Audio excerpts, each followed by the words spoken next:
Daniel. We That's have right. Macy Centennial. I'm sorry, I don't want to mother that name.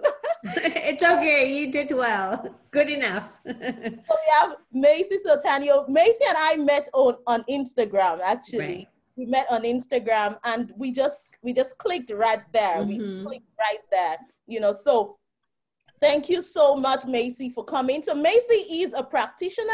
She's a family therapist. She is a parent. She's a lot of things, and Macy runs an outfit that supports young adults in their career path, finding their path, when it comes to their career, individuals with disabilities, with autism, basically, the neurodivergent population.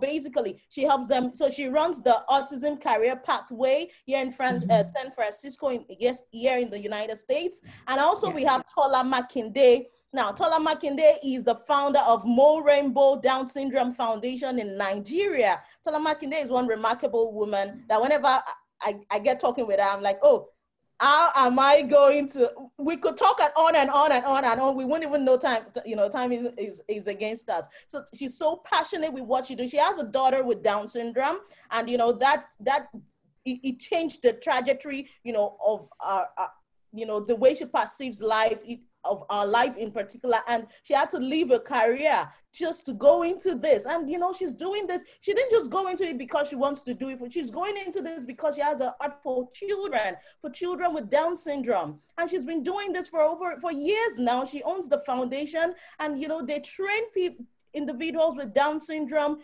academically. She believes in early intervention, and she trains people. She ensures that every child with Down syndrome, once she gets in contact with that child, is good.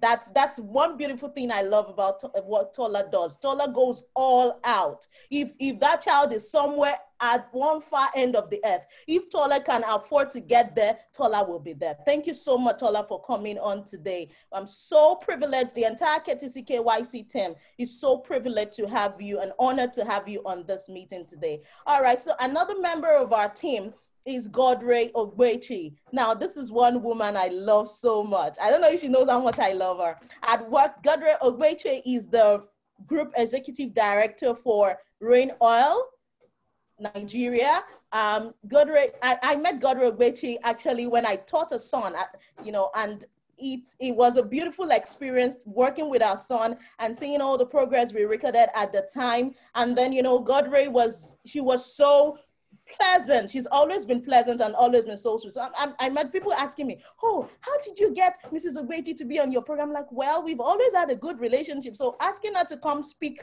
about our experience as a mother, and about a mother who is not just settling for less, but going for the best for a child, she picked up on it. And then I'm so privileged and honored also to have Mrs. Ogbechi. Godre Ogbechi, thank you for coming. Thank you for being a part of this. Thank you for giving me the privilege to have you on this team. Thank you for accepting our invite to be a blessing to our parents or professionals who are on this team, even our young adults who are on this team today.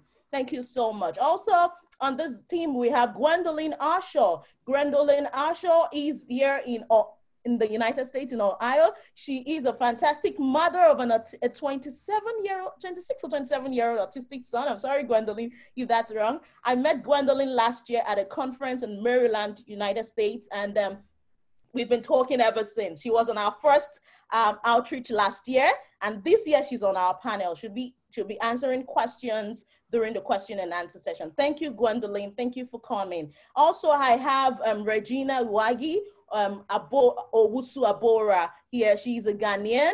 She's the founder of the Snap for Ghana. She's been working with people with disabilities in Ghana for a while, for a couple of years now. Regina and I met on LinkedIn. I remember her sending me in 2018. She reached out. Oh, I'd like to know more about vocational, what you do with vocational skills for people with disabilities. And that was how we started talking. Thank you, Regina, for coming on today. Thank you so much. All right. So quickly, we're way behind time because we were waiting for others to join us. All right. So quickly, we will be starting with Tola Makinde. She will be talking to us, on our role as a parent. she has the floor. Tola, you're free to share your screen now. All right. Thank you, everyone. You're welcome to Special Needs Vocational Outreach 2020. I hope it's going to be it's going to be an enlightening, insightful experience for everyone. And I believe it promises to be a great one, actually, because I'm looking forward to learning and having fun. Thank you all. Thank you, Tola. You have the floor. Hi, everyone. Thank you for having me. Hi, Dami. Hi, Tola. I just made you a co-host, so you're free to share your screen now. I am. This is so amazing. Like the first day you shared this with me, I was literally jumping on my feet and like shouting, yeah, yeah, because this is really what I've been working on. And for you, I mean, you know that I am so, can you see my screen? Yes, we can see your screen now. You know, I'm so passionate about early intervention, and I always do my things like very early so that we can, you know, we never know how far our kids can go in life. And that is why I believe so much in early intervention, apart from the fact that I was exposed to early intervention with my daughter as early as when she was 2 months old as a baby. You know, I'm happy to be here and congratulations on this outreach. I think it's a second edition or something like that. Okay. Welcome everyone, and thank you for coming. So I was given this topic, parents' role in driving skill identification and functional independence towards a meaningful life. Dami, I have 30 minutes, right? Please, can you just help me, you know, keep a check on me, right? I will. Thank you. Yeah, so let me begin. Where's my screen? Yeah, okay. What is skill identification? You know, this is in simple terms, it means the ability to recognize basic skills that are inherent in the child or teenager. So every time I talk about a child here or a teenager or a person, I'm just referring to that person with the disability, because apparently that is why we're gathered here today. And, you know, we're looking at bringing them to the front burner as always, you know, and trying to push them, you know, not beyond their limits, but I mean, to set them up for success. So anytime I say child, yeah, I might just mean a person, because I really don't like referring to adults with disability. I don't like referring to them as children, you know. So what is functional disability? Sorry, what is functional independence?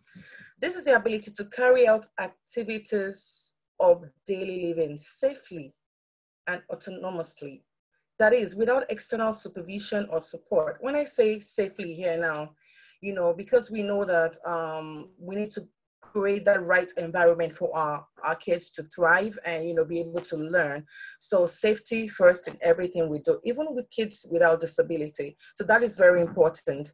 This includes practical competence and self-esteem too. So when we talk about functional independence, we're talking about practical competence. So, you know, because every child with disability differs. So we're thinking about, okay, how is this child gonna cope? And if we're teaching this child this way and probably trying to infuse or factor in practical tips on how to, you know, live, you know, be functional, you know, or, you know, so, and when we're trying to do all of this, all we're talking about is that we're trying to build the child's confidence, and, you know, for the child also to be able to look at him or herself and know that, yeah, I am adding value, and, you know, I have my abilities as well.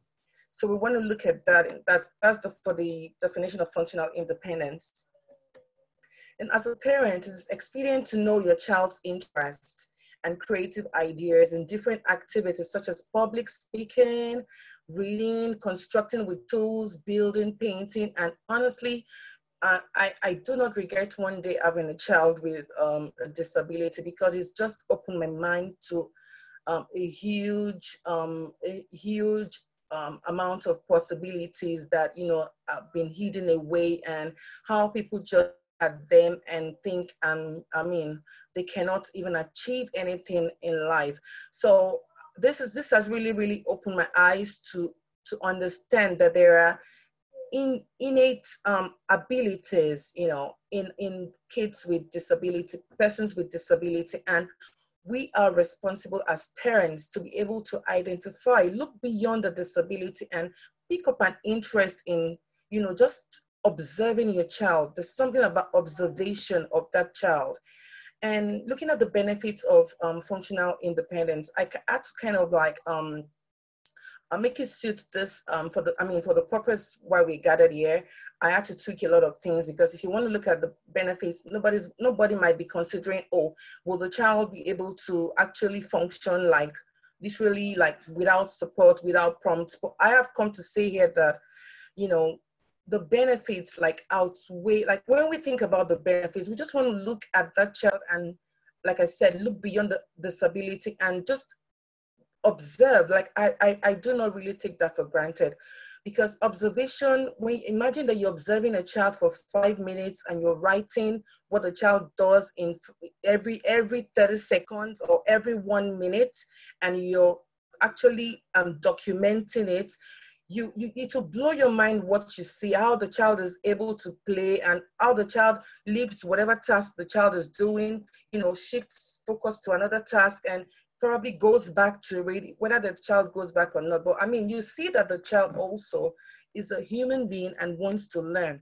And this helps to build the child's self-esteem, you know, while engaging with the child as well, you know, because, you know, this child needs support. And that method of, you know, the method you're going to, you know, use to support the child, yeah, you need to also kind of, for the most part, it depends on the kind of disability we're looking at now. Sometimes you need to use a lot of support. Sometimes you need to fade all those supports, you know, and, you know, try to see how the child can.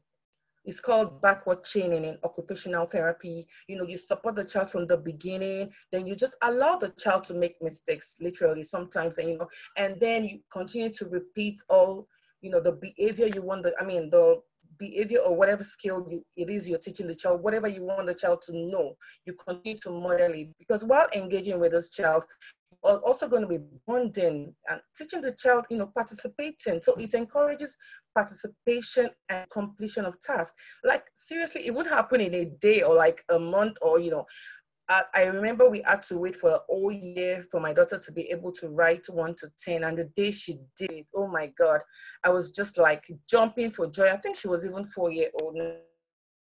So, you know, you need to just keep building on the right things you were doing, you know, and make sure that it is the right things you're doing with the child. Right, really, there's no right or wrong way. But when I say right things, you must have assessed the child, and we're coming to that later on in this meeting. I mean, in my other slides. This can also help with behavior strategies and ABC analysis. So while you're working with this child, trying to, and with the aim of you knowing at the end of the day, you know that your main aim is for this child to attain independence and actually, you know, harness the child's skills, potentials, or whatever it is. You need to understand in this, while you're working in this, like I said, observation is key. Then it will help you plan behavior strategies for this child. Also antecedents, behaviors, and consequences you need so that some behaviors are not repeated. Also, it can help with positive reinforcement. You know, it promotes cognitive development as well and problem-solving skills. And these are all the basic skills a person with disability require to be able to attain success.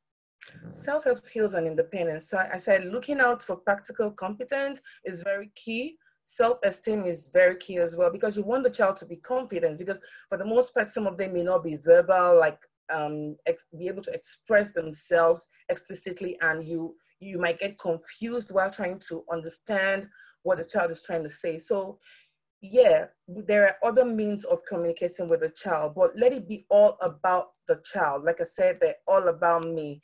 You know, we hope that you know that this child, even if this child, the deficits are obvious, you want the child to be confident. You want the child to know that the child also matters. The child, I mean, the person, let me use the person here, because we're addressing 14 to 40 years old here now. So the person matters, the person's contribution matter, you know, everything, like the person can actually contribute and, you know, make, you know, we can also make sense out of what a person is trying to communicate. Or so this is just about supporting the child and ensuring that the child knows that, yeah, it's all about me. And also, I said raising self-advocates, that's so key, because, you know, this is just helping the child to speak up for himself. Like I said, it doesn't matter how the child wants to communicate that.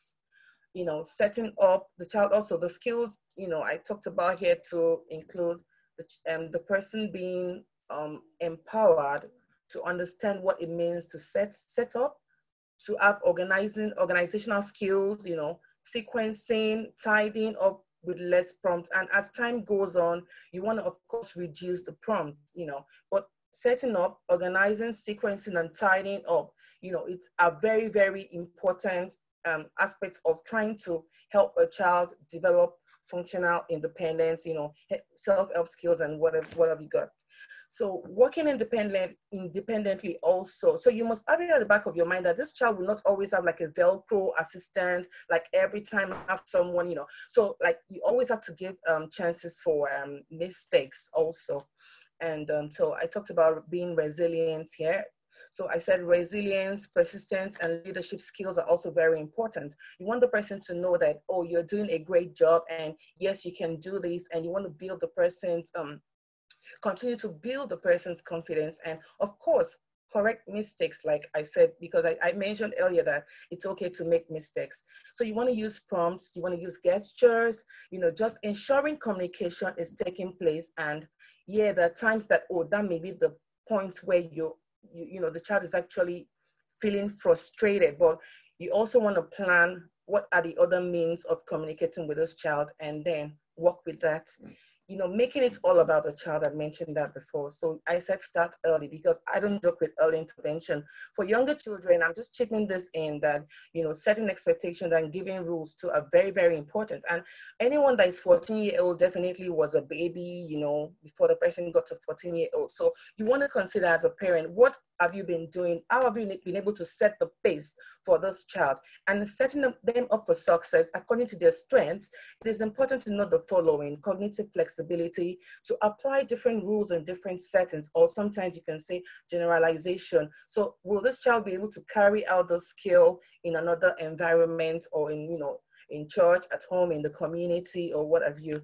Then I said visual rules. So you can use photos, social stories, you know, you can make a film of, you know, so I mean, social stories. So you know, when you want to give the child a picture of what, you know, we want to see, like paint the big picture to the child, and then, you know, make a film. Sometimes you want the child to be proud of his or herself, and, you know, show the child the film. The child also is learning that way, apart from just going to YouTube. So you want to use the child's picture, like I said. So when I say make a film, I'm like, it is all about the child. Oh, sorry. So support problem solving skills. So use open-ended questions. Scaffolding method is always good. Pretend play too. So through pretend play, you can still teach skills. You can teach cooking skills. You can, so because you want a child, your child is still going to have to learn about which ingredients makes up this, which materials you need to do this. And so it's a process. Then you want, of course, support from peers, adult guidance, and of course the environment. You want the environment to be conducive for learning. Then support memory, attention span, and self-regulation.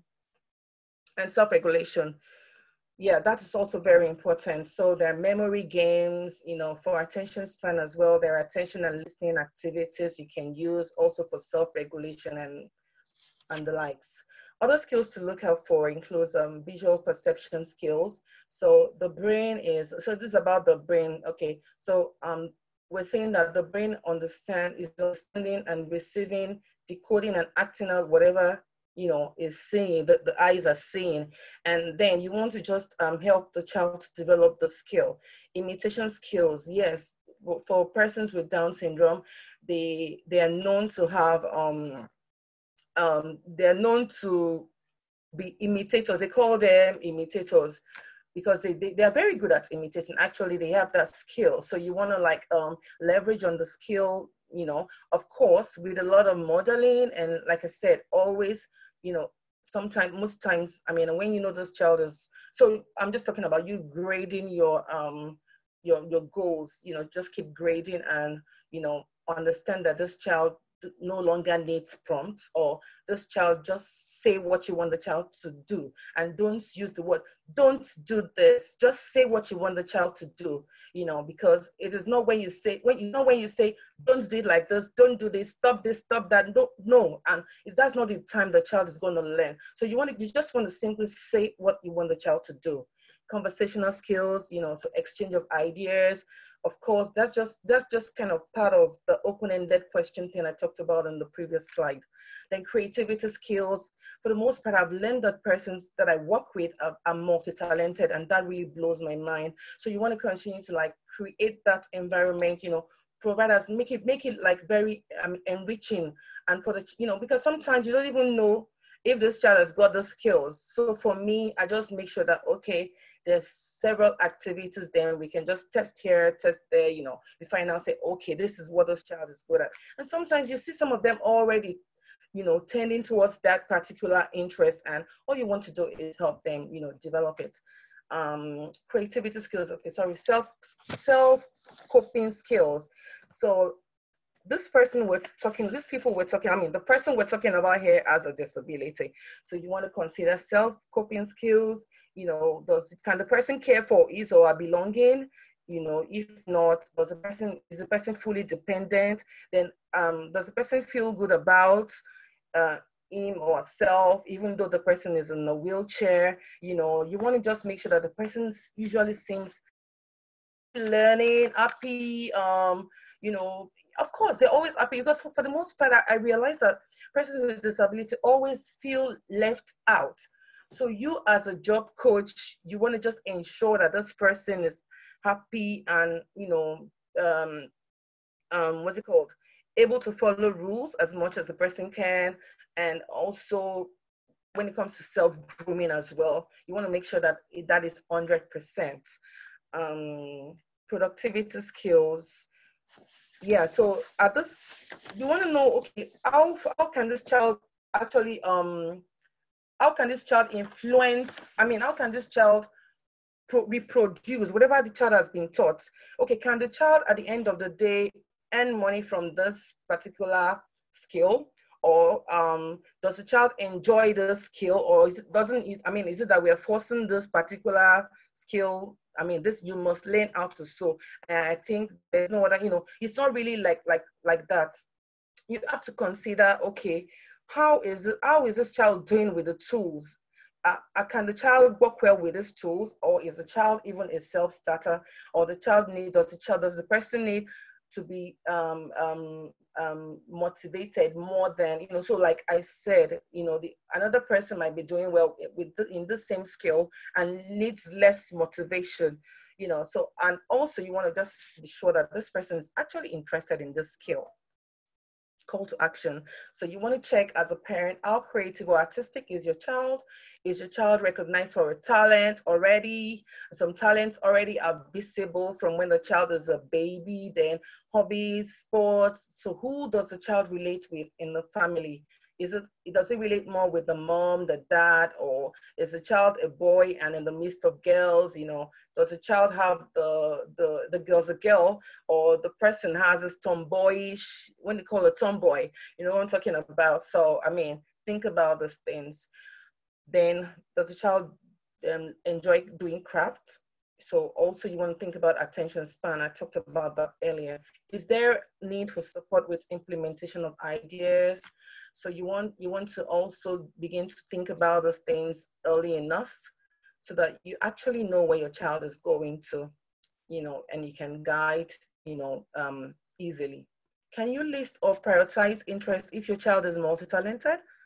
So you need to be able to think about this as well, you know, because some parents will just say, oh, I want my child to be able to, you know, my child is so stubborn. I want my child to be able to, for instance, understand literacy skills.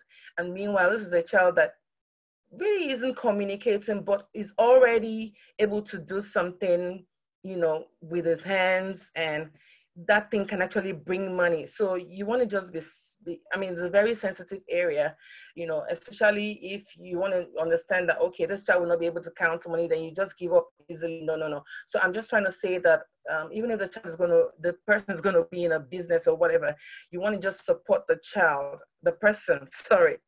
Yeah, so productivity skills. Yeah, I talked about this just earlier.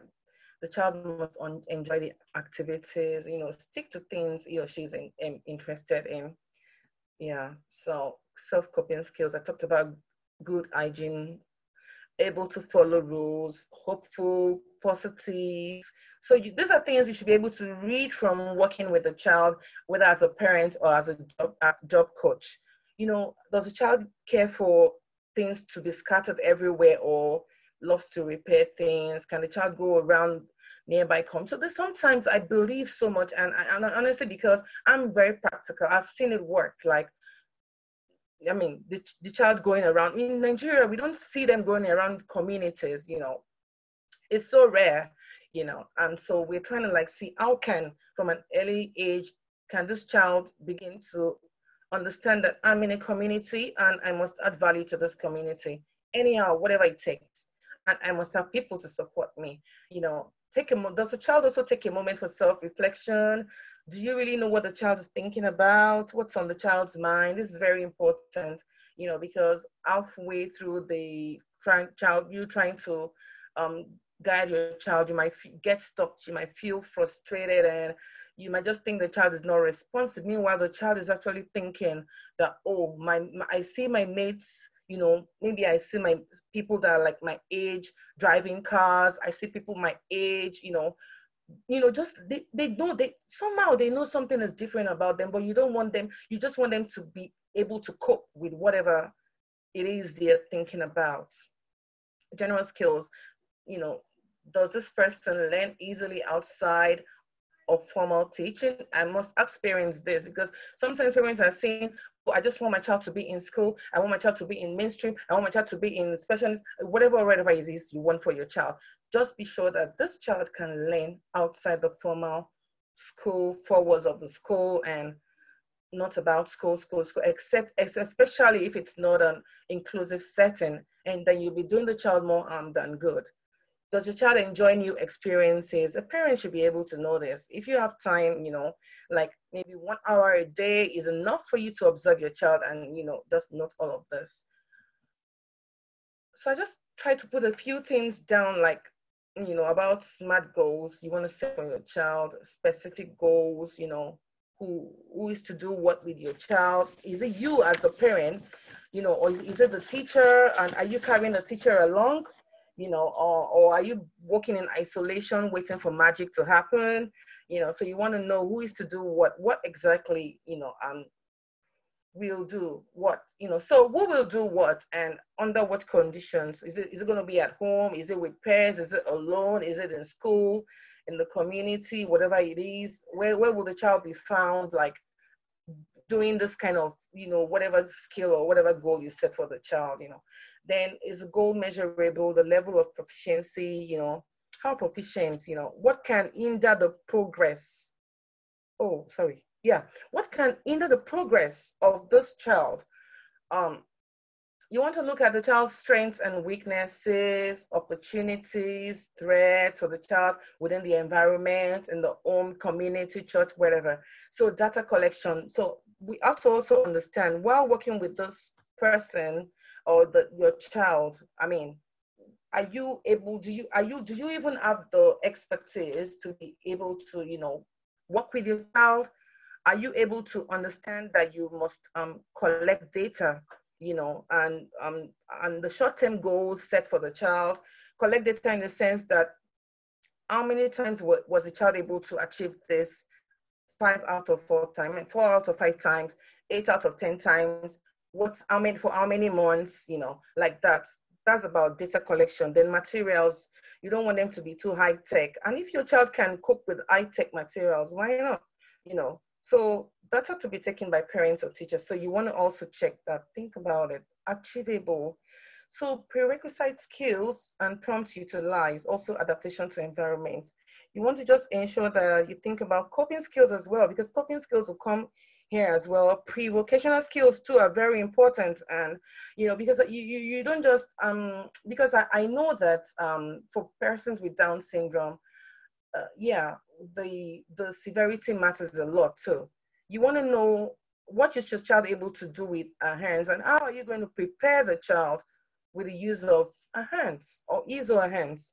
So multi-talent, you want to also consider learning styles, which is very important. Then you want to rule out, I talked about relevant. What is the baseline? Actually, sorry, adaptation to environment. So you want to rule out stress. You want to also understand what triggers stress. That is so important as parents, because even we ourselves as parents sometimes feel stressed. We feel stressed out. We take it out on everybody. So you want to just find out what are the stress triggers. Then, relevant. What is the baseline? What is important really for that child at that moment? How old is the child? Then what is goal functional or relevant? Okay, yeah, if the goal is functional, you want to consider things like what can the child do, or what can't the child do from what the child does not want to do. You want to just understand and know the differences so that you're not forcing the child to do what the child cannot do. Timely. Sorry, where is the goal? Sorry, I lost my train of thoughts. Okay, so I think I'm talking about how this goal targeting. Okay, how is this goal targeting long term or short term life skills or whatever? So yeah, so can the skill be used for just short term alone, or is it long term? That is so important, or both. So for you to continue to forge ahead, sometimes you think, oh, this child cannot make money from this skill, or I'm not going to do this again. You want to change. It's okay as long as you've actually tried to assess the child again. And because like I said, some of them just may be multi-talented. Then it has to be timely. Just want to understand, even though we're not going to say, if you don't make this in six months, if you don't meet up in 9 months, then you give up. No, it's not about that. I'm just saying that you want to just set goals that are achievable. And yeah, of course, it has to be timely as well. But it's something you keep working on. It's a work in progress. It doesn't just happen overnight like that, In conclusion, the parent's role in driving skill identification and functional independence towards meaningful life for teenagers and young adults with disabilities is one that demands an early start, continual relationship, persistency, friendship, empathy, etc. And we cannot achieve all this without caring, teaching, guiding, reinforcing, communicating, rewarding accomplishments, and supporting the child's best interest. Thank you very much.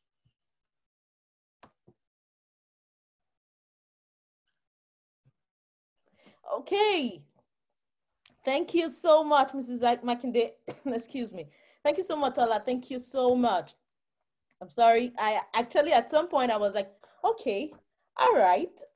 I was trying to note some questions down, but yes, I have some questions. When we get to the question and answer, we'll get there. All right. So that was Tola Makinde. Thank you for the beautiful presentation. I like the fact that you mentioned coping skills, interest. Those are keywords for me whenever we talk about vocational skills development or training for teenagers and young adults. And I like the fact that you had already told us that when you say child, you're actually referring to teenagers and young adults, because you are used to seeing lots of kids and children. All right. So yeah, thank you so much for that.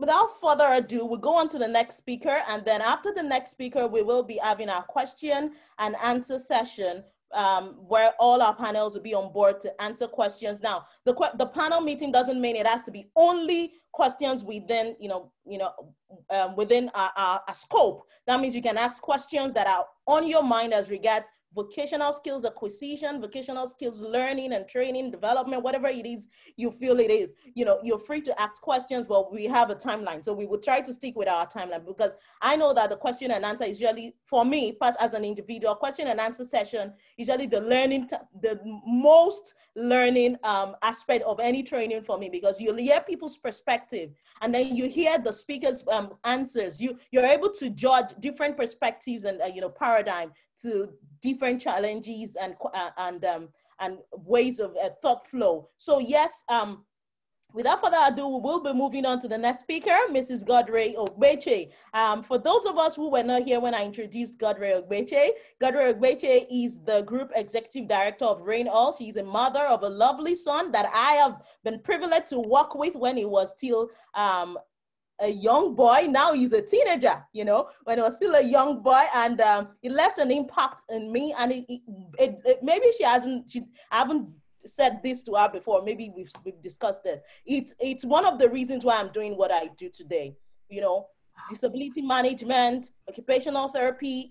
It's one of the, and he was one of the students I taught when I was a special educational needs teacher. He was my student, and he wasn't just any student. He was a student that worked with me. The parents cooperated with me, and the boy finished that school year. He finished from primary school as the most improved student of the year. And looking back, and I'm like, yes, that is what we're talking about. That's what collaboration is. Working with parents who will collaborate with you, share ideas with you, ask questions. Oh, Ms. Ami, what do you want us to do? So that's the way forward. And that's what we're doing to ensure to get to reach parents. That feel free to ask us questions. Feel free to reach out to us. Feel free to ask for direction. That's why we're here. That's why we're professionals. So if I keep talking on, I'm going to take the rest of the time. So Mrs. Ogbeche, you have the floor. Thank you so much for coming. Good afternoon, everyone. Thank you, Tola, for that wonderful session. As Ms. Dami said, can you hear me? Please, if you are hearing me, okay. All right. I can hear you. You can hear me? Yes, we can hear you. All right. Thank you, Murphy. Thank you for that. I will try to be brief because I am not a specialist. I am not a professional speaker. I am just I'm just a mother who is blessed to have a special needs child. And I think my job is really very easy because I'm just here to share my personal perspectives and my personal experiences and how we have, how the journey has been for us. Okay, like Tola, sorry, I said like Tola. I think I've fallen in love with Tola. Like Ms. Dami said, my name is Godre Ogbeche, and I'm in the oil and gas business. My husband and I run a business called Rain Oil Limited in Nigeria. We've been doing this for 23 years. And we are parents to 3 children. And the object or the subject or focus of our discussion today is our youngest child, who is 15. And we have 2 older kids. Okay, can I share my screen now? I've not been able. Yes. I'm not okay. Yes. You've given me the rights to share. Okay. Yes. You're a co-host. Okay. Let me try to do that. If I hope I know how to do it. I am not a guru in this. Yeah, just click on the share screen and then you're able to project your opened PowerPoint presentation. Okay. I can't see that though. Sorry. On the task bar at the bottom of the platform, you will see share screen, charts, participants, mute. Oh, okay. I think I'm then. I unconsciously minimized myself. Okay.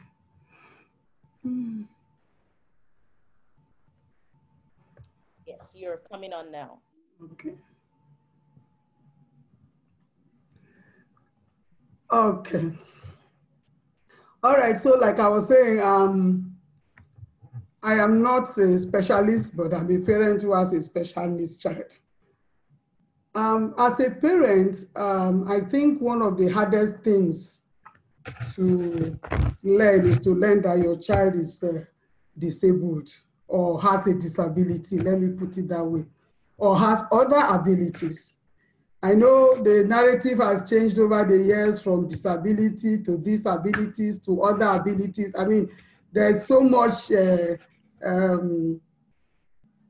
out there in trying to describe these situations to remove either the stigma or lessen the impact or try to be more inclusive and all that. I mean, but we all know that when you have a child that doesn't look the way other children are, whether it is physical, mental, or social, or whatever situation that is around your child, you know that you don't feel very good. You don't feel, you feel like something is missing. You either feel a sense of disappointment or a sense of, why is my own like this? You know, I don't know. I don't know how others feel, but I know that when we realized that our son was a bit different, was as early as when he was 2 years old, because he was being our third child. We already had experiences with other children, with our other children. So we were able to notice that something wasn't quite right with this particular child. And, but we didn't have a proper diagnosis of his condition until he was about 6 years old. He was about 6 years old when we had a proper diagnosis of his condition. So when we found out that he had attention deficit disorder or hyperactive disorder, he was already 6 years old, and it was because of his behavior in the classroom that that was discovered, because we were made to take him for a battery of tests, and both in Nigeria and in the United States, and a diagnosis finally came out. And so that our journey started. But as parents, we knew that we had to do something about it. There was nothing we had to accept our situation. And to be fair, really, I think there were other more serious problems that people had than what we had, what we saw. Nobody in our family had to deal with that condition. So we really didn't have a reference point. We didn't have anybody to look up to, but we knew that we couldn't say our case was so bad, because Ms. Dami can attest, because she has taught our son that on a normal day, when you see him and you pass by him, you wouldn't even know there is a problem there or there's a challenge there. So to a large extent, I think he was, we're not, how will I put it? We were not so terrified, because we know that there are real disabilities. People really deal with disabilities, and we didn't consider as such a bad situation, but we knew that we needed to do something. And that is going to I'm just going to focus on what we did as parents to ensure that our child, I love the term Tola used, set up the child for success. You know, we took a decision to work with our child and make sure that we set him up for success, so that he doesn't become a dependent on us for the rest of his life. So I think that's basically my introduction. I'm going to try to run my presentation with this as my content. And please, Ms. Dami, help me with time. Although I've set up my timer, but I'll try to, okay. How much time do I have? 20 more minutes, right? You have just about 15 minutes more. Oh, really? My timer is telling me 22 minutes. So, okay. So let me quickly write. We know that the right to work is human right because we are talking about skills acquisition for persons living with disabilities. And before now, I didn't know that we had an age range of 14 to 40, right? Yeah, I think I heard that mentioned, you know. But we know that the right to work is a human right. And so it behoves us as parents, caregivers, coaches, or whatever way we are involved with people with disabilities to ensure that we equip them, help them, or do whatever we need to do to enable them fulfill that right or enjoy that right, the right to work. I mean, there are so many of them. I'm sure the specialists here will be able to tell us, but I mean, we have established the fact that it's a human right. The right to work is a human right. So I won't dwell on that. So, and the next thing I want to talk about is the importance of every human being in this space called life. You know, I mean, we have heard of stories of people who treated people with disabilities with with disdain. And we've even heard of stories of parents who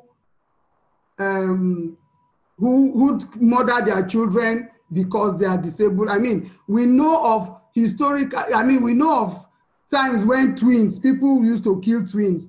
And I've heard of stories of people who have children who are deformed and the children are killed at birth because they didn't want that child to live. I mean, they didn't think the child was fit to live because of the disabilities that they have. But we now know that everybody, whatever the kind of disability that you have or this ability that you have, as long as you are breathing, you have a right to this space called life, and you have a right to live. And so nobody has the right to take that life or to make that life to be suboptimal. It is our duties as coaches, parents, to make that life in whatever way that we can to be as optimally successful as possible. So it's a hard job, but I think we can, it is possible. So, and that's why we have organizations like KTC-KYC that are working very hard to ensure that the skills and the things that the knowledge that people with disabilities require, they have them to be able to achieve that optimal success. Okay. I will just run straight to what I think our role as parents are, or what we as parents, my husband and I have been able to do to help our child. The first thing we did was when we realized that our son was a special needs child and it was going to take a lot for him, especially in the classroom because of his condition, we still sat down and decided what goals we wanted that child to achieve. We were told that he couldn't learn, he couldn't write. In fact, when he was to go to secondary school, he wrote a number of entrance examinations. One of them was so bad that we didn't even hear the results from the school. We didn't even get a result from the school. But because we had decided from the very beginning that we were going to help him get to school to any level of education that he wanted to attain, we just kept pushing and looking for other places where he could go to school and learn. So we said our goal for him is to, if he wants to get a PhD, let him get it. We are going to help him get it. We are not going to stop at any level of education because maybe somebody says it's not possible or because he is not demonstrating the right qualities for that. So we set that goal and that's what we are working on. So it is important for us to decide the goal that we want that child to achieve working around the abilities that the child has. We are not going to compare that child to other children or our other children or children as, within his age group that are doing other things, even with children with the same condition. I think it is important to know that when we are dealing with people with disabilities, they are competing against themselves, not any other person. I mean, it is themselves they are competing against within the abilities that they have. Not because even with the attention deficit disorder, there are still ranges, or is it spectrum? You the professionals call it.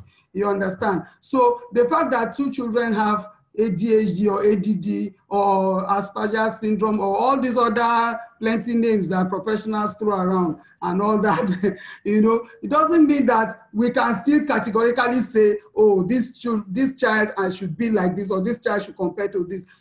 They still have, they are not just the same thing. I don't understand if I'm making a point, but they are not just the same thing. So the only person they can compete against is themselves. So as long as we've set that goal for that child, then we work with that goal for that child and nothing else.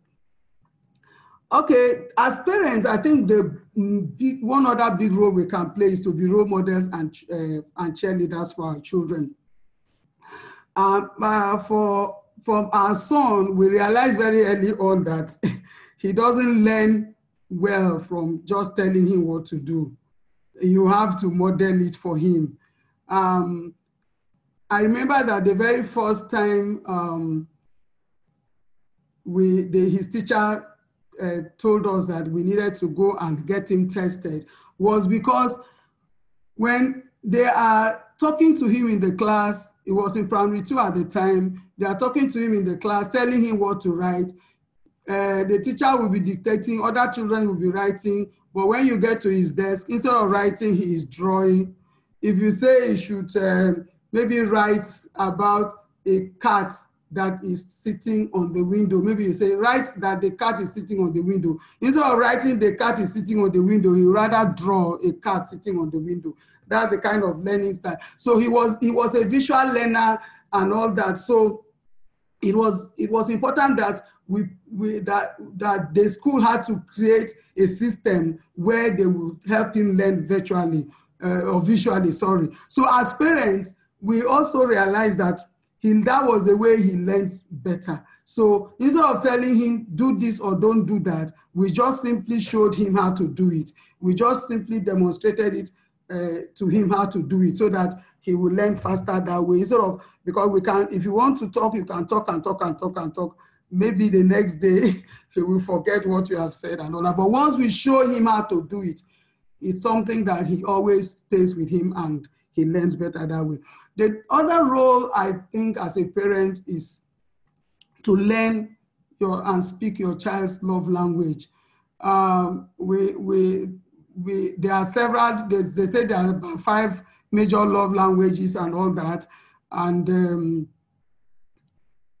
it is important to know how your child perceives and receives love. If you don't learn how your child perceives and receives love, it is difficult for that child to feel loved. You can tell that child 1,000 I love yous, but it won't make any impact unless you know how your child receives love, how your child perceives love, and how your child interprets love. So it's important for our son still is by showing him. I remember I had a conversation with him about 2 weeks ago, and we're just talking about, I think it was something about a movie that he loved and all that kind of a thing. And then as we were analyzing the movie and all that kind of a thing, it became an emotional point for him. And I told him, but you know we love you very much, and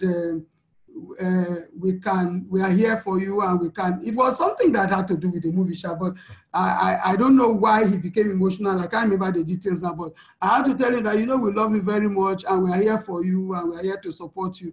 And he said, this thing about parental love, I think is over-exaggerated. And I'm like, whoa. So we had a discussion about it, and then I had to remind him of all the things that we do to show him that we love him. But first, before I went into all that narrative, I asked him, I said, come, what do you understand love to be, and how can we make you feel loved? You know, so we did have a very good conversation, and he tried to explain to us what love means to him and how he will feel loved and all that kind of thing. Thankfully, some of the things he expressed are some of the things that we are already doing. But I also learned from him that it's not just about trying to love him the way I love my other children or the way parents will love children generally. So I have to make sure that I understand the way he feels love, he interprets love, and show him love that way. Okay. The next thing, as parents, I would like to talk about is the knowing the child's strengths and weaknesses. I may have mentioned that somewhere, but it is important that we know the child's strengths and weaknesses. Before my son, when my son started secondary school, he was in a class with all the other children and all that kind of thing. So there wasn't any specific attention to his own style of learning and the things that will enable him work on his weaknesses and improve on his strengths and all that. But we now went to a different school where when there was more individualized teaching, and so his strengths were now maximized. And he went to that school, and when they realized that he was more arts inclined, he was a creative person, he loved to act, he loved to everything that had to do with acting, playwriting, directing, and all that. You know, they now focused on all of that. And for a child whose attention was really, really a big problem, getting him to sit still, getting him to learn, getting him to reproduce what he has learned was a big problem. This child was now a star in most of the plays in his school, and was a star in most of the plays in his school. There was a time where he was a lead actor in a play that ran for 2 hours, and he held all his lines from the beginning of the play to the end of the play. So that was just an example of how his strengths were being maximized. And so as parents, it's important to know, working with the school team, it's important to know what the strengths of the child are. And if, as we are talking on a general note, even with children, trying to skill persons with disabilities, whether they are teenagers or young adults and all that, I mean, it is important to really pay attention to what a child can do or what the person can do, and focus our energies on helping that child do well in that particular area where they have the strength to work with. Okay. As parents, it's also our role to discipline the children and communicate that discipline the right way. As Nigerian parents, our discipline is almost always one mode. You scream and you scream and you shout and you shout. But it works so well with the 2 older kids because their processing capacity is different. But with my youngest child, it was the wrongest method to use because the moment you try that, everything just falls apart. I mean, when he was younger, he will cry out so badly, you would think he was thrown into fire. But, you know, but I just discovered that we just realized that disciplining him was totally a different way. So, and most of the time, it is just having a conversation with him and spelling out exactly what he is doing wrong and how the impact of what he's doing wrong will have on him now and in the future.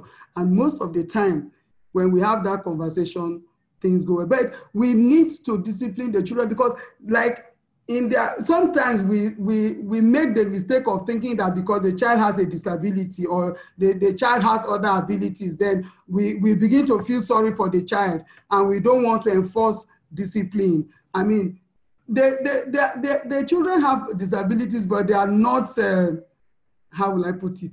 They are not, they are human. So they know how to interpret these cues. So if you don't discipline them the right way or the way they should be disciplined at all, if you don't discipline them at all, then they will take advantage of it. And even they themselves will lose confidence in themselves. They will think that they are not capable of certain things, you know. So pitting the children is not a strategy. It has never been a strategy, and it will never be a strategy for helping that child to be optimal. Because when you don't discipline the child, I think it weakens the child further because it makes the child feel like they are actually subhuman or that kind of a thing, and they cannot withstand a certain form of discipline. But we must discipline, and just with discipline with love and discipline with understanding.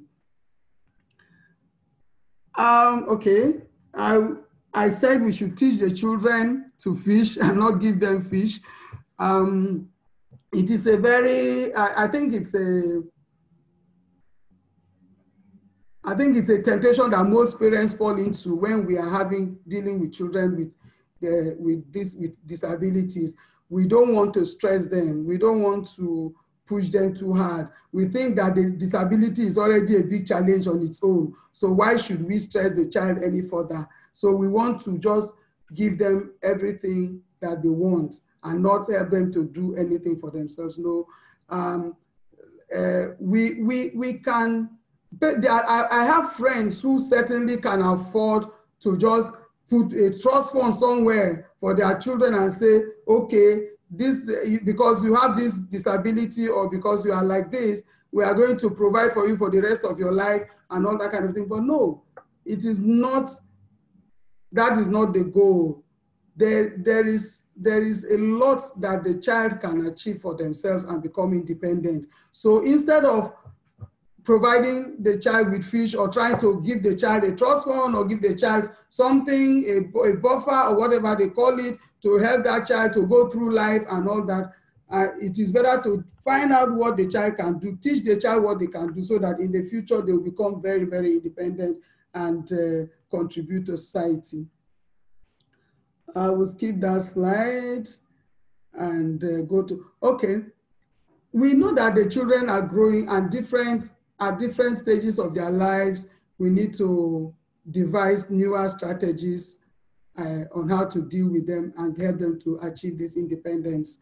Because the strategy you use for the child when the child is maybe in primary school will definitely be different from the strategy you use when the child is in secondary school and maybe when the child goes to the university. So as the child grows, as the stages of their life change, we also devise different strategies to deal with them, but still focusing on the goal of helping them to achieve independence later on. I was going to talk about, there were two examples that Ms. Dami and I had talked, okay, one example Ms. Dami and I had talked about when I told her the story of a young boy in my church who had cerebral palsy, I think they call it. So he is, from his neck down, he has limited function all the way from his neck down, or is it, you know, but this child was taught to play the piano and he actually performed before the whole church on a certain day. And my heart just went out to those parents in appreciation of the kind of love and effort that they put in to get the child to that level. For the child to perform before a church, it had taken them like almost, because this child was about 12 or 13 when he performed, it had taken them almost like 10 years of teaching that child to play the piano for the child to be able to perform before the church. So for me, it was, I mean, I learned a very big lesson that day. And I know that there is nobody, no matter the extent of their limitations, that cannot achieve what they want to achieve. And we know of the popular singer called Cobhams, who was born blind. I mean, when I encountered Cobams, I also told myself that if Cobams can be what he is today, then there is no reason under the sun why anybody, and even my child, cannot be as successful as he can be because of these limitations. I mean, when I think of Cobams, a lot of times I ask myself, are you telling me that Cobams has never seen the sun rise or say sunset? Cobams has never, cannot sit down in a theater and watch a play from beginning to the end because he was born blind. He has never seen anything. But with all those limitations, with all of that, he is one of the biggest music producers in Nigeria today. He's also a very big singer and all that. So I draw my inspiration from people like that. And I tell myself that there is always a way. There's always a way for everyone with disabilities, and my child can certainly become anything that he wants to become in life. Thank you very much. Thank you. Thank you, Mrs. Ogbeche. Thank you. God bless you. Yes. I like the fact that you brought in the academic, endeavors of Uche, your son, into the presentation, but and also for some people, there are actually some parents who their children couldn't even go beyond maybe elementary school or even high school. Some students individual stop at high school because they cannot accept or they cannot meet up to the demands or of the cognitive demands of school and all that. So I like the fact that you brought us through the skills Uche had demonstrated right from the beginning. The fact that I've always known him to love drawing at the time too, and I knew that he always liked to be in the limelight when it comes to school play and all that. And then I'm glad that he's still doing all of those, even whilst still pursuing, his academic expectations. Thank you so much for that. All right, so we have our two speakers today. We had Tola Makinde and Mrs. Godre Ogbeche as the speakers for today, and both of them spoke from their perspective as parents of young adults, teenagers, and kids. Tola Makinde's daughter is about 9, yes, but she has at our foundation, yes, she has up to about 21 or so year old lady with Down syndrome. So yes, she works with both teenagers and young adults and children with disabilities, and she's seen it in all of its faces. Thank you so much. Tomorrow we will be having Macy. Macy supports adults. When I mean adults, I mean youth in building on their skill, setting up their businesses, growing in their businesses, thriving in their businesses here in San Francisco, and she's reaching out to a lot of other parents from different parts of the world, so thank you, Macy will be having you tomorrow. And I also will be talking about the prerequisites, pre-vocational and vocational skills prerequisites, all you need to know about the basics of rudiments of pre-vocational and vocational skills development, trainings, and the likes, what we should be building on even from now, that if we eventually get to the point where your child has to build a life skill that would make such a youth an entrepreneur in the future. My dream is to see people with disabilities as entrepreneurs, not just people living life, because their parents are supporting them, but rather as people living lives and also adding value to the society. That is my own joy, So we will be talking more into all of this tomorrow. So to move on today, we'll be going into the question and answer session. We will be taking up questions for a few minutes. If you have any question you would like to ask any of the speakers, or any question on your mind whatsoever question it is, please drop it in the comment section. One of the team members will be picking up the questions, and then we will be moving on from there. Feel free to ask. I have a couple of questions for our speakers today. Yes, I have some things I'd like them to buttress and add some more flesh too. So if you have questions, please, in the next 2 minutes. This is 8:24 West African time. 3:24 Eastern Time, 12:24 Pacific Time. So because we have all of these people here that at least I know of these ones here. So please, we have just 2 minutes by 3:27 Eastern Time. We will be that, which is 8:27 West African time. We will be picking up our questions and we're going through the question and answer session. Thank you all. So for the next 2 minutes, think about what we've heard today. Any question in your mind whatsoever, without outside of our topics for today, you know, but it stays within the confines of vocational skills acquisition. Ask us, and we'll be willing, you know, to answer the questions. All right.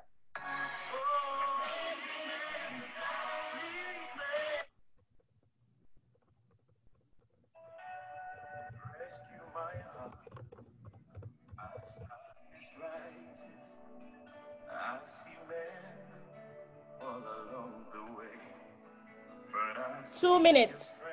Let's drop our questions. my weakness. By my strength, I cannot prevail. You are the way, you are the truth and life, and in your hands I am sure secure. You were like me, and you made it home. And so I come now without one plea. Teach me to be strong, help me to be close. Tell me when I'm wrong, be my guide. Lead me through the night, keep me focused on you. Help me overcome, lead me home. Jesus, lead me home.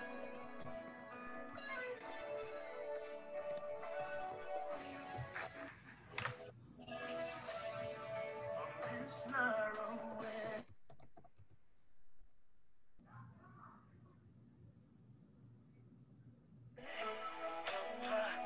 it's fading. Come, Lord Jesus, and light my path. Remove from me this little foxy and every weight, lest I should fall. Let my desires be for things above. Present me blameless when you're revealed. Let this same grace that kept the old saints, oh, shine me on when I see you. Teach me to be strong, help me to be close. Tell me when I'm wrong, be my guide. Lead me through the night, keep me focused on you. Help me overcome, lead me on. Jesus, teach me to be strong, help me to be close. All right, thank you everyone. So I have just a few questions here, and I'll be directing these questions to our speakers for today. Tola mentioned coping skills. I will be asking questions from that direction. Tola, can you hear me? Okay, so Tola mentioned coping skills. With my experience and from what I've seen, you know, in the couple of years that I've been working with individuals with disabilities, is the fact that they struggle with coping with change. They struggle with coping with dynamics of life, adjusting to new people, new faces, new places, new faces of their life, new places too, you know. How do we develop coping skills? Now, considering the fact that we are talking about teenagers and young adults who will be getting to learn a skill, you know, or doing well academically and also building on an area of interest. How do we build on their coping skills? How do we help them improve coping skills? Because I know you mentioned that during your presentation. Yeah. Thank you very much. From my own experience, I realized that sometimes we will never be able to understand where that child is coming from, where that person is coming from. Especially, just imagine that this is a person that growing up has seen his peers, his or her peers, achieving successes and, moving on in life. Like I said, I mentioned that they actually know they have a disability at some point. Even those that can communicate actually know they have a disability. So how you continue to help them with coping skills would vary in the sense that you may say, okay, if I try to use positive reinforcement, maybe it would help. And in fact, it even help in the sense that those situations are varied. And all you want to know is to you want to just know about that child's strength, because we believe that every child, there's something every child has to offer. So you see, if you're trying to like help this child to cope, and it's seemingly looks like, oh, this child will not be able to achieve this goal. So you want to check, apart from persons with disability having other types of comorbidity issues or something going on, you really, really want to pay attention to their health. You want to pay attention to what makes them happy, what they're angry about. What I'm not saying this will work like magic as well. And again, I also talked about you understanding what the child cannot do and comparing it to what the child doesn't want to do. That means the child can do this thing, but at that moment, that child doesn't want to do it. So you have to weigh those options like every now and then, of course, using short-term goals, which must have been set for this child. So coping skills is not like, oh, okay, if this child gets it right this month, um, the child will continue to get it right. Like, yeah. So because the child may be having dementia, for instance, there may be dementia setting in for them. Then because I've met with persons with Down syndrome like from age 19, 20, 20 up to 37.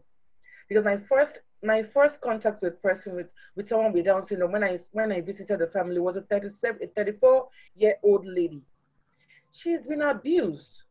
So but the only thing the parents were talking about, and even till Friday, a mother just walked in, came to meet me regarding a 19-year-old, and was still saying she's stubborn, she's stubborn, she's stubborn. I mean, sorry, he's stubborn, he's stubborn. He won't learn. And guess what?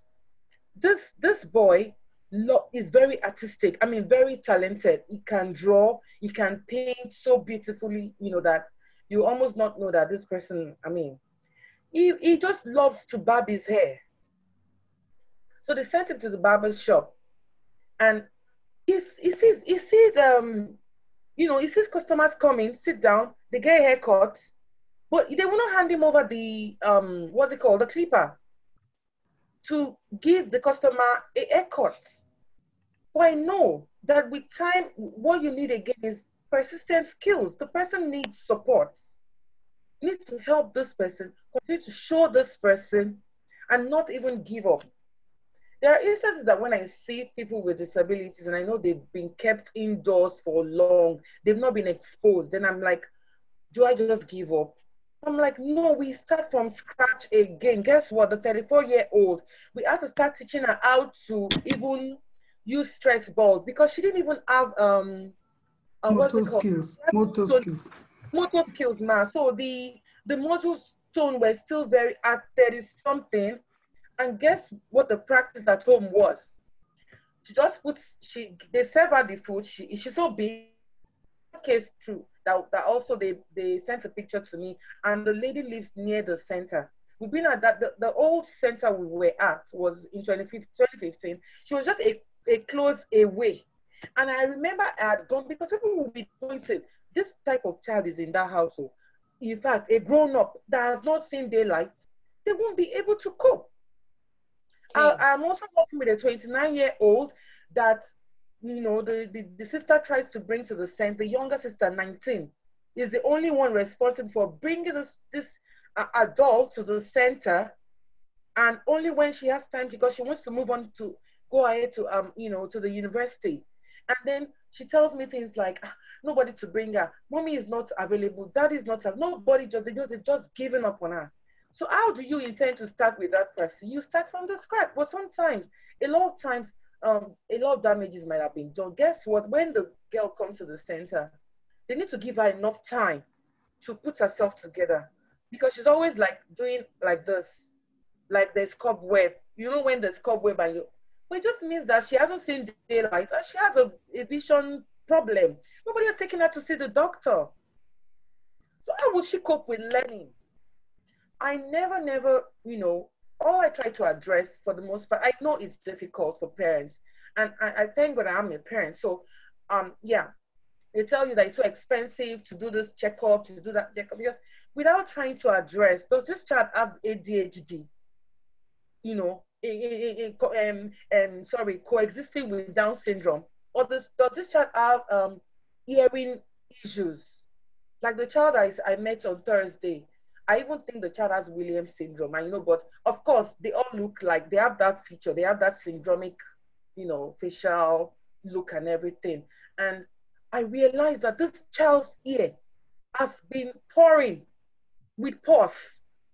The child was just trying to touch my glasses, pull my glasses, and could only listen to sit down. That's the only thing he knows when you say sit down, and they must have beaten him many times. A 6-year-old not potty trained. Who is to blame? So you see, you really can how far these persons can go.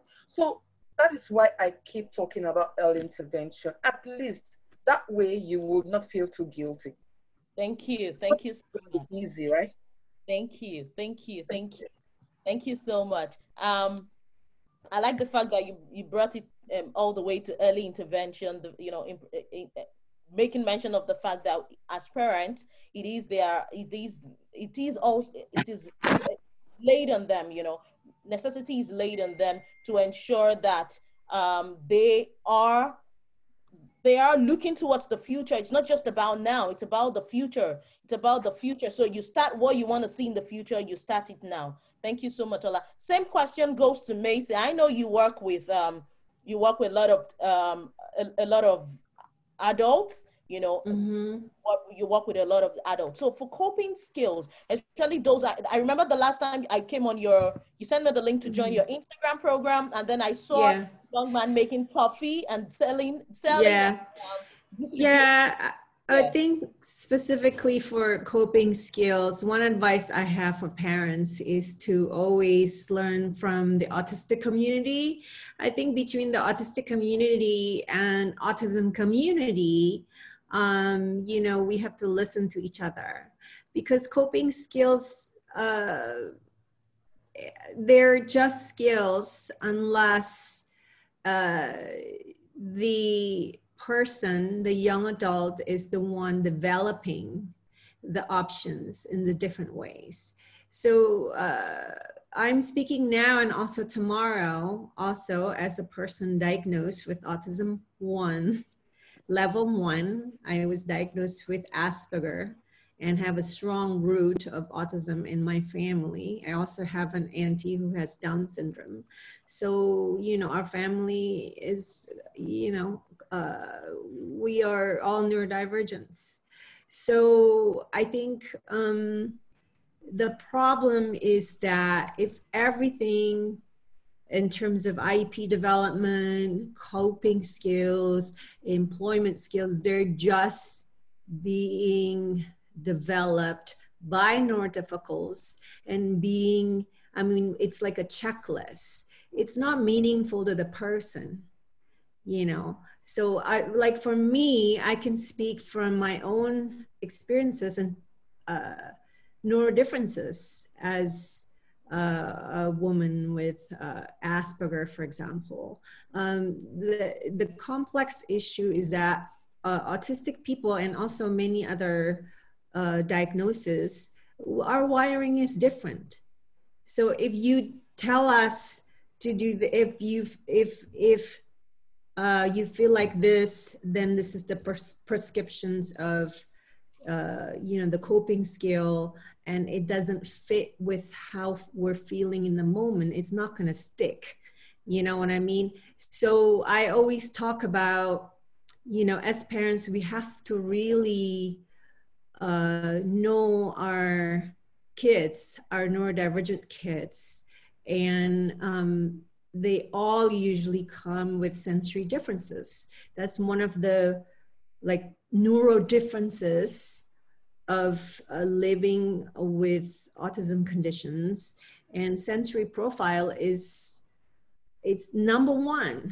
It's not even described in DSM-5, the sensory differences, right? But our sensory differences, it changes, it fluctuates throughout the day. You know, I don't like loud noises, but I've learned to, if the sound of the light bothers me, I switch it off.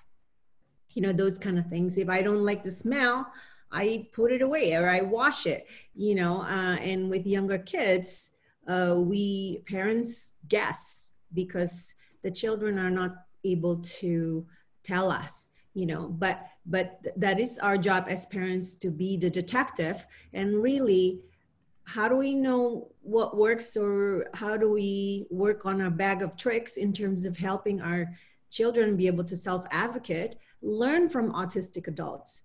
Don't just learn from, like, there's so much information, it's good and bad. You know, there is such a thing, I think, for parents of young kids. It's just too much information. And I think that there are a lot of supportive autistic-led social media group, Facebook. Follow a few. You know, my favorite ones is this Facebook group called Asperger's.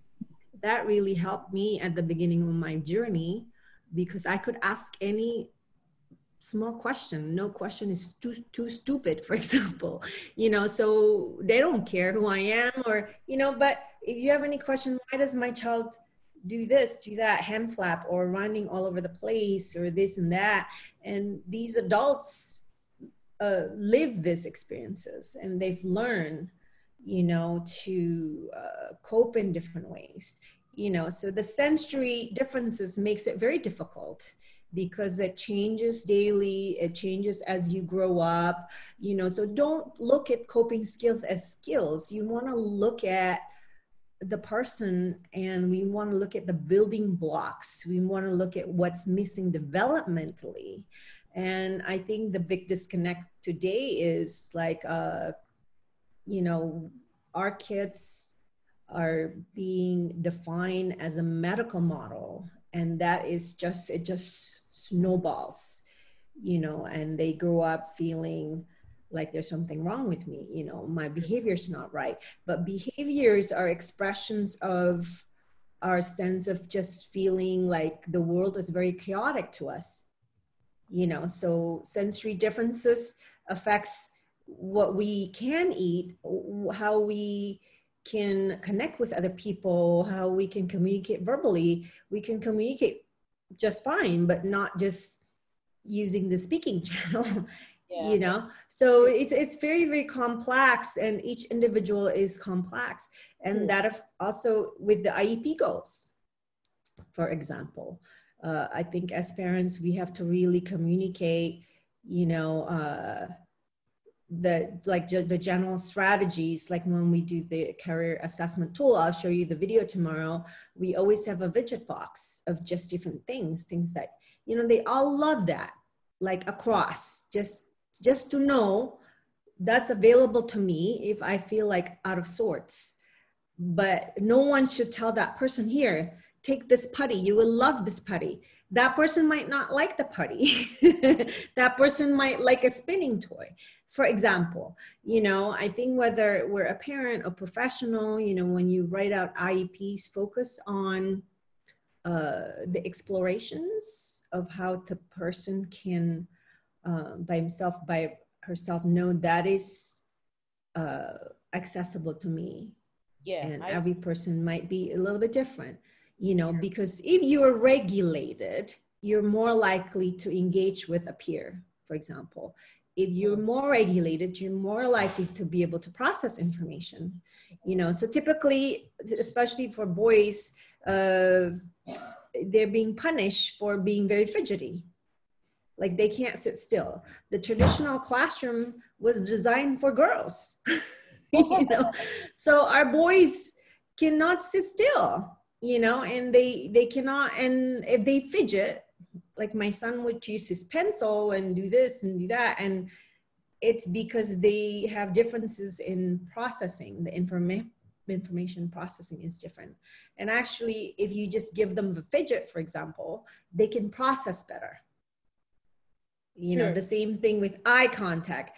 No IEP goal should have an eye contact goal because it's harmful. Actually, I'll just flat out say that it's harmful, because when we look, we're forced to look. We cannot follow the conversation, or we cannot process, you know, and it also sucks our battery, you know. So so just I would say learn from autistic adults. There are a lot of summit, and I think it's been wonderful for me. Sure. Yeah. I'm gonna quickly point on what you said about eye contact. I remember reading an article a while ago, and I saw that because I've seen in an IEP where eye contact was a goal, and I'm like, you know, at that time it seemed right, you know, trying to improve eye contact, improve interpersonal relationships, and then eye contact is something you want to teach to maintain. But I read in an article that actually it's a difficult thing for an autistic individual to keep eye contact and focus at the same time. There is a lot of you know, reciprocal information at that time, and it makes it difficult for such a child or an individual to keep to concentrate, to maintain a good concentration span while, you know, at that time. So if eye contact wouldn't, if the eye contact would not be there, if there would be eye evasion, that's fine, as long as this person is listening and can comprehend what I'm saying. You know, So what needs to be written on the IEP is the understanding of a communicative partner to connect. So if the two people have the same intention to connect with each other, then the way the two people exchange the communication shouldn't matter, because we can talk to each other without eye contact. We can use our body orientation, you know, if the person is speaking, you can certainly do the chit chat, you know. I mean, I'm very social. If I'm allowed to talk about psychology, sports, and autism, because that's my thing, you know, but I can be socially awkward if it's just free flowing and loud. It's not my thing, you know. So I think as parents and professionals, we want to empower our kids to allow them to be social, to take into consideration how that might look for each person given their sensory differences, and also the way their thinking pathways is very different, you know. So I think our kids, this generation I'm going to hold you on that. There's another question around that line, but quickly, there's a question. Now, some will be wondering, oh, why are we talking about IEP in a vocational outreach and all that? Now, an IEP, an individualized education plan, you know, doesn't necessarily have to mean that because we're on a vocational outreach or a vocational conference doesn't mean we can talk about it. Now, the KTC-KYC Educational Consult, which is the organization putting this together, that I'm privileged to be the director, is starting up an academy for persons with disabilities or neurodivergent population, where we want to teach them skills. And before we even teach skills, we will be assessing carrying out evaluations to assess their needs, assess their strengths, and plan and plan person-centered strategies to convey these skills, to train them in that skill of choice. So whilst doing this, we will be putting up a plan that would help this person learn appropriately, help that person learn according to their learning style, bring them together to learn different coping strategies, different coping skills, how to manage one another during the virtual classroom, or even in-class training, because they will be going to job sites. We have young adults learning different skills. I spoke with Tola a while ago. She has a couple of young adults who had learned different skills before in the past. And, you know, one of the challenges I envisage is the fact that how do they cope with different people who don't even understand who they are or what they stand for or what are their limitations? How would they cope with that? So that's why talking about IEP is something, you know, we can move on to a little, because you can be teaching someone with disabilities and not be able to sit down and plan how you want to teach, how you want to train, how you want to equip. You know, it's not just something you just put the child at a training center or at a training school or at a technical school and you expect the child to thrive. No, it is deliberate. There is a deliberate plan towards learning, towards training, towards this acquisition of the skills. So that's why talking about the IEP, you know, was part of it. So Regina Owusu, I'll come back to you. I saw your hand, but before we come to you, I'd like to ask Gwen. Gwen, I don't want to lose that because Tola also mentioned it. I'd like to ask Gwen. Gwen, as an adult with autism who is a musician. So, Gwen, how were you able to determine your child's interest? I know you said this 100 times, but we would like to hear it again. You know, so Gwen is a mother of an autistic son who is a musician, a beautiful one. You need to see him. His name on Facebook is Blue Spectrum. You need to see him play the guitar.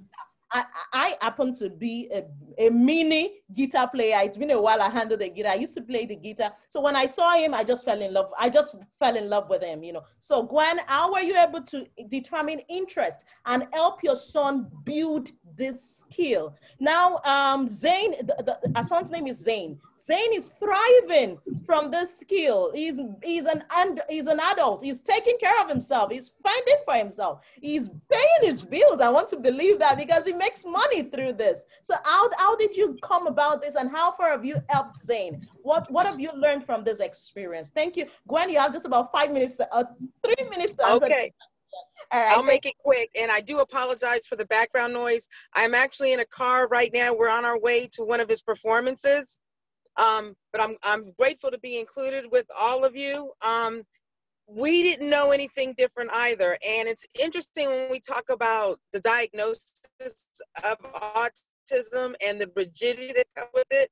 But I think we as professionals and providers and even parents, we have our own rigidity when we get a diagnosis for an individual. And then we just think that they can't do anything, which is horrible. And it's so destructive. I'll just give you a little background. Zane is 25 now. He does play professionally solo today, but he also plays with his band, Blue Spectrum. And there's one other member, our keyboardist, who's also on the spectrum, a young lady. She's 24, Zane's 25. We didn't see it coming. My husband and I are not musicians, and Zane taught himself, and the passion that he had for it helped him overcome so many things. He had almost 8 years of occupational therapy because he had such dexterity issues. We just wanted him to be able to sign his name. We had no idea he would be able to play the guitar with that skill. But we had some of that rigidity too, because we had been told so many times that, well, he'll never be able to read. He'll never be able to do this. He'll never be able to socialize. And I mean, he almost forced us out of it because his passion was so great for music. He begged to play the trumpet in high school, and we let him do that, but we didn't expect anything. He loved the video game Guitar Hero, and then he told us when he was 14, he said he wanted to play the real thing. Again, we thought that was nice, and we got him the guitar and didn't pay any attention. And for 2 years, he went up in his room and taught himself how to play. That's our brand when he plays or with the band. We actually have a motto for Blue Spectrum. It says, life is not to be viewed through the single lens of a diagnosis, but to be lived through the spectrum of potential, promise, and purpose. And I mean, of course, we love his music, but the ability that he's had to do what he's passionate about has changed his personality. He has a confidence socially. I mean, he still has autism, but when he is in his, like what Macy said, when he's in his element, he is so confident, and we are so grateful. And I just want to say, we have to get out of our own rigidity when we look at anybody. And quite frankly, this rule applies to all teachers and all professionals with all children. We can't put them in a box of our making. We have to be open to what their strengths and their passions are. And it has changed our life. As I met you, Dami, I mean, we were at the Autism Society of America conference. I was able to speak there. We often laugh because my husband and I were always involved. We were mentors for Special Olympics and all those things, but no one paid us a bit of attention until he picked up that guitar. I have a TED Talk that tells our story. It's under Zane's name, Zayne Harshaw, or Blue Spectrum. If you do a search, there's a lot of videos, and we're just grateful. But we didn't know anything special either. We also have a website, bluespectrumband.com, and we're just thrilled. We're just thrilled. It was the title of the TED Talk is The Unexpected Gift, Autism and Music, because my husband, like I said, my husband and I are not musicians. We like music. He had these dexterity issues. No one would have guessed that he would be able to play the guitar with the proficiency he does. So thank you for listening. Thank you, Gwen. Thank you. I remember that conference last year, and Zane played right there. I think I should share the video sometime. I think I have it saved somewhere. I had to get up to record I recorded the entire presentation. He was so fantastic. You would not believe Zane taught himself the guitar. I know what I go through learning the guitar, what I went through learning guitar. I'm still going through trying to maintain my skills and not lose it, but someone in himself the guitar. I remember you mentioned last year that, you were your husband was going to the car I think it was in the parking lot, and then he heard someone playing the guitar, and he thought it was coming from a neighbor's house, and he asked your daughter, "Oh, who's that?" And he said, "Oh, that's Zane." Your husband was, "Really? Right. That's Zane playing the guitar?" And that was how Zane became a professional player till today. And we're so blessed to have you to have met. I am so blessed to have met Zane, to have to have seen him in his element. So thank you so much. So what have we said in essence? Interest is a vital skill, is a vital part of building, of empowering a neurodivergent, or it is something we cannot look over. I remember Toby Loba, a friend of mine also who lives with Down syndrome, with cerebral palsy. Toby Loba would say, "Dami, no, I tell parents not to tell me what they think their child wants to do. No, let this person tell me, him or herself, what he wants to do." You as a parent, it's okay. That tendency to want to be protective, to have a projection for the future is there because we're parents. We have an oversight, But then when it comes to living life and living a meaningful life, it's all about this person first of all. It's all about, and I also remember from Macy will be sharing this with us tomorrow. The young man who makes toffees. And now his parents have so helped him. It's now a registered company. He makes toffees, and then he goes to deliver the toffees. People order the toffees. I saw a video where he was arranging the toffees into the packs, and all of that. So this is about interest. Anything we talk about, vocational skills development, vocational skills acquisition for empowerment and functionality, it's all boils down to interest. What is the interest of this person? That child could want to go to college. Another child could say, "No, I don't think I can manage college. No, I don't want to go to school again." Do not hold it against the child. He wants to live life. So allow him, empower him, provide him with such enabling environment to thrive and to be the best of himself, without prejudice or without any form of casting judgments based on what we feel or we think, you know. So ownership of that child's life still remains with the child. Thank you, Gwen. Okay, so quickly, Regina was gonna mention something about the she was gonna say something about the last time we talked about before I asked Gwen. Let me go back and be sure I got the question again. Coping strategies or coping yes, skills. Coping strategies. Yes, thank you, Regina. Yeah. I actually unraised my hand because I realized. No, I really saw it. But Regina, please, can you introduce yourself before you answer the question? She's also on our panel. Thank you, Regina. Okay. Do I still have to introduce myself? Just a little one so that everybody knows you again. Okay. Not everyone was pleasant. Also Abra from Ghana. I'm actually in Ghana now. Founder of SNAP for Ghana, Special Needs Activities and Program for Ghana. Yeah, I wanted to touch on the coping skills, but Macy and Tola and Gordon made a very good presentation on that. But maybe as a matter of importance, I would like to reiterate something about, well, it reminds me of what Gordon said about the child competing with himself. And then Macy also mentioned that you need to know the child.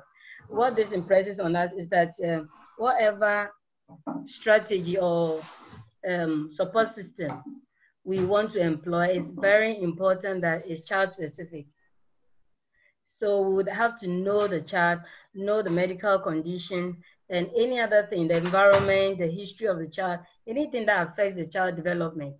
Because I remember Tola mentioned that as a child develops, other conditions may come in.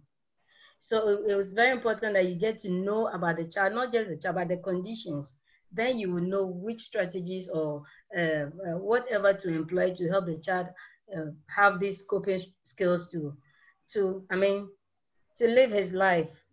To navigate life, sure. All right, thank you. Thank you, Regina. Thank you. Tell me, please, another thing. Sorry. With the IEP, I would like, this is something I've been telling parents. Sometimes you go to the institutions and the schools and you realize that the teachers draw the IEP on their own. And sometimes they just call, some try, they just call parents and they say some few things. I would like to encourage parents to be involved, really involved in the writing of the IEP, the plan. They should be in the school, they should have a chat with the teachers, and then they do this together. Otherwise, I mean, they'll come up with their own thing, but maybe at home is a different thing. Okay. Okay, all right. Yes, true. IEP should be client-centered. It should be child-centered. It's not about the professional. It's not just about the parent. It's a collaborative work, a collaborative document.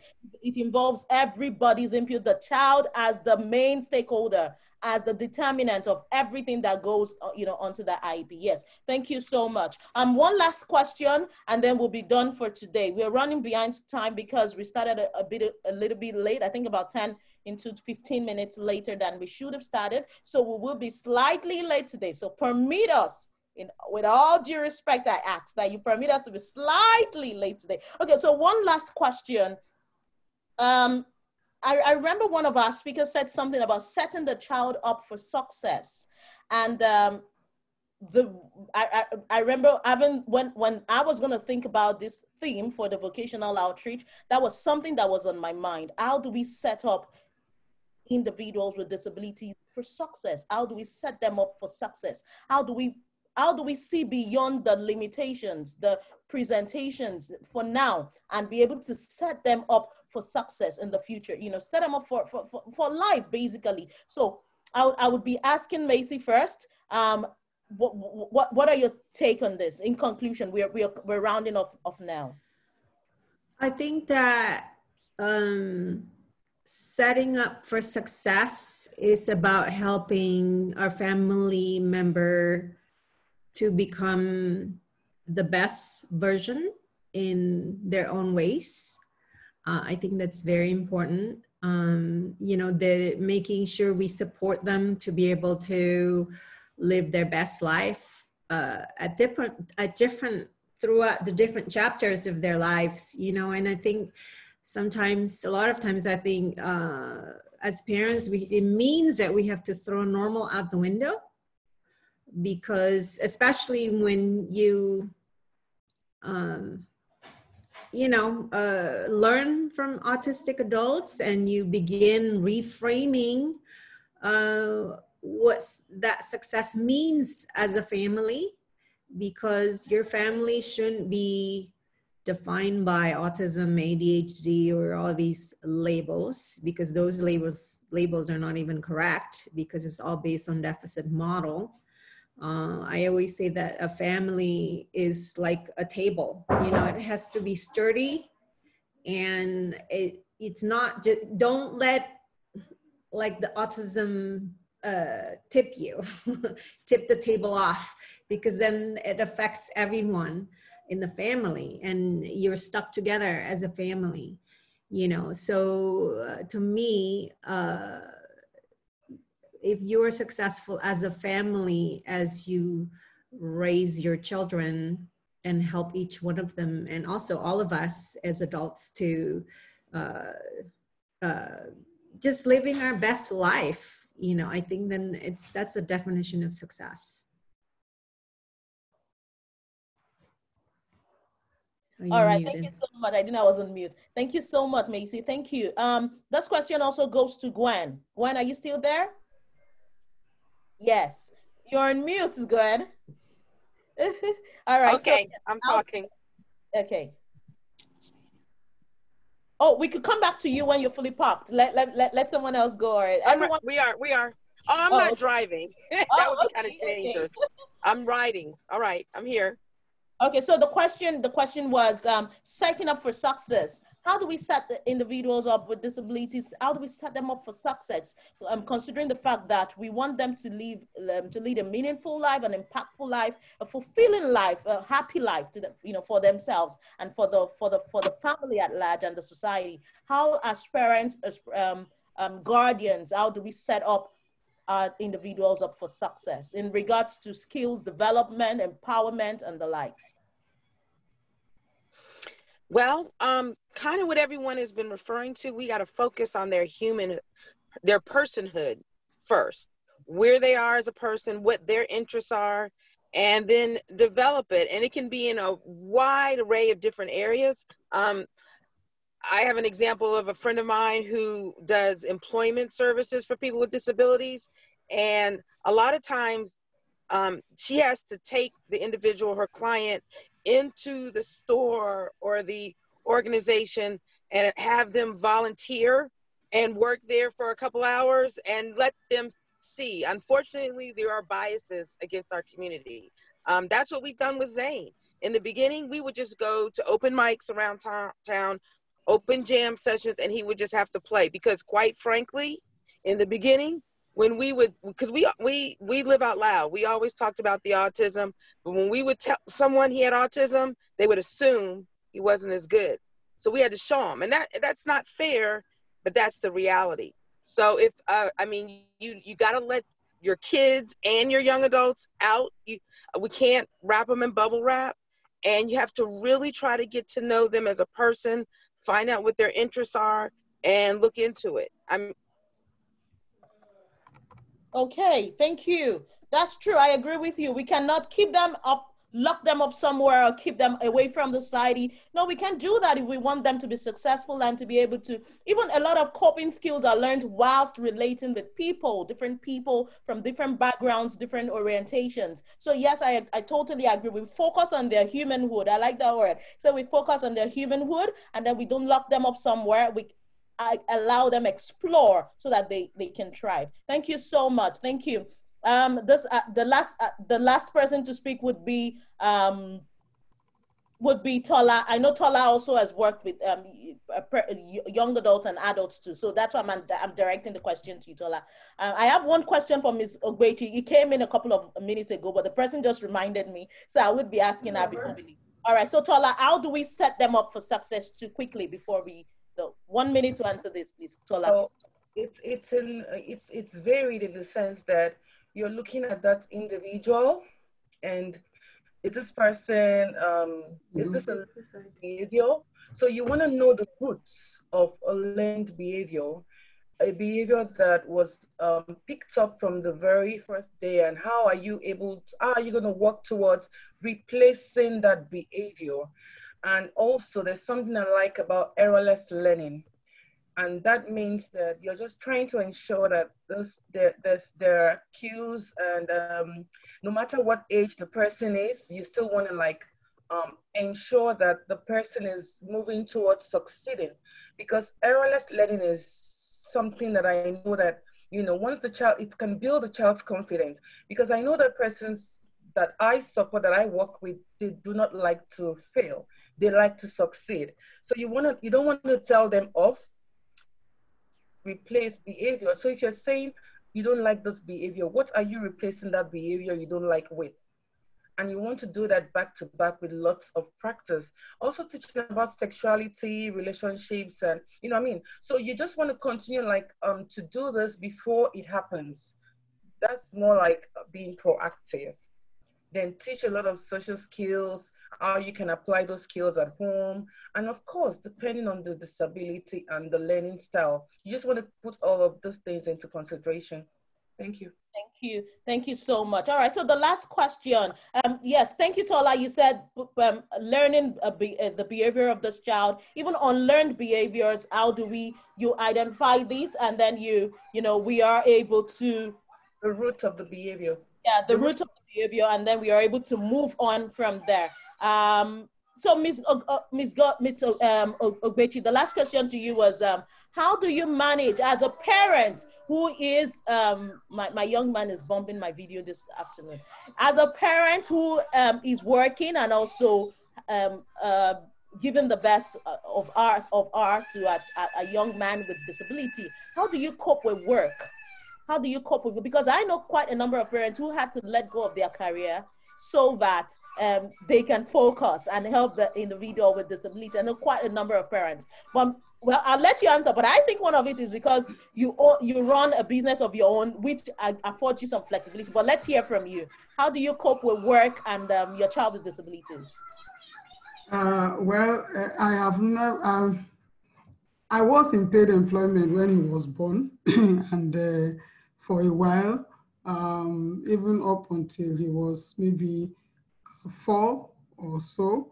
But he was one of the reasons why I left paid employment. Not only him, I just wanted to focus more on my family. And I realized, as at the time I left paid employment, I didn't even know he had a condition that would require more of my time. But it definitely has impacted the way I work, but it hasn't stopped the way I work. I only work around him. I try to give as much time as possible to his, give him as much attention as I need to give, and just generally arrange my schedule around things that I need to do for him. And really, I mean, I can drop anything at any time and just focus on what is important for him. I can, and it certainly helps now that I'm in my own business. So that's it. I mean, helping him to be the best that he can be, and all of my other kids, is very important to me. So thankfully, the business is being run by my husband and I.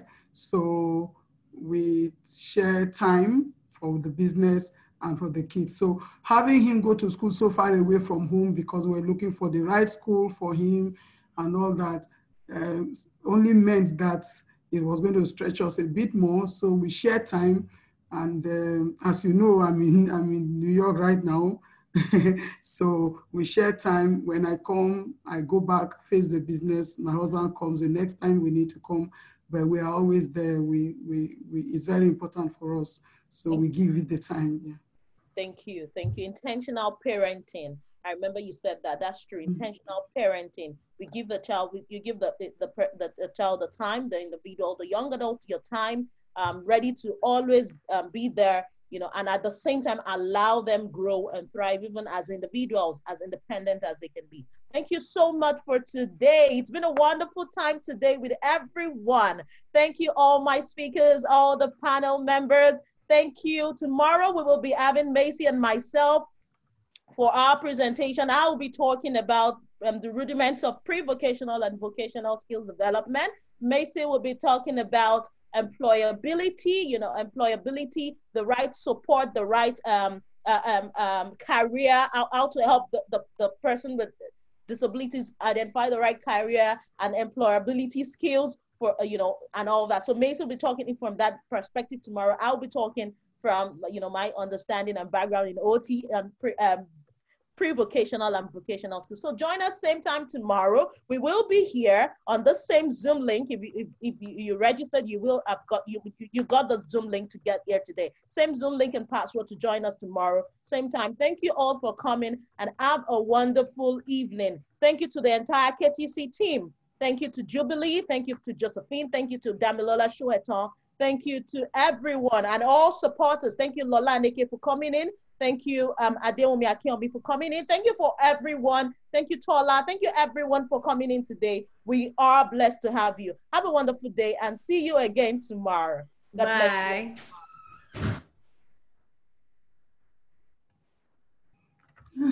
you. Bye, Ma.